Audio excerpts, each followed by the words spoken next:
حاجة سريعة عن اللايف كوتش. لو سمحتوا خلوا اللايف كوتش على قد معرفته، لأن هو معظم اللايف كوتش غير مؤهل إن هو يعمل تشخيص للناس. أنا جالي حد من مصر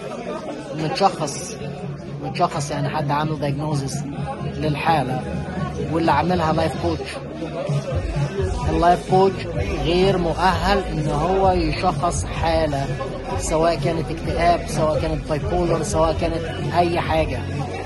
اللايف كوتش هو حد ممكن تقبله كصديقك على القهوة، حد قاعد بيشرب معاك قهوة، حد بيديك خبرته، بس هو مش حد عشان يقول لك انت عندك ايه.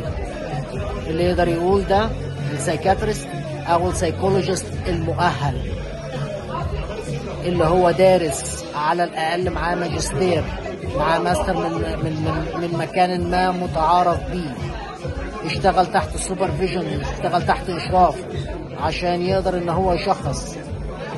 لو سمحتوا خلوا بالكم، الكلمة بتفرق في حياة الانسان. انا لما بحب اعمل حاجة او بحس ان انا مش كويس، انا رحت لسايكاتريست مع اني كنت مشخص نفسي وعامل لنفسي اختبار، ولكن عشان اعرف ايه اللي عندي رحت لحد مؤهل ان هو يديني دواء وان هو يقول لي انا عندي كذا. لو سمحتوا خلوا بالكم، اللايف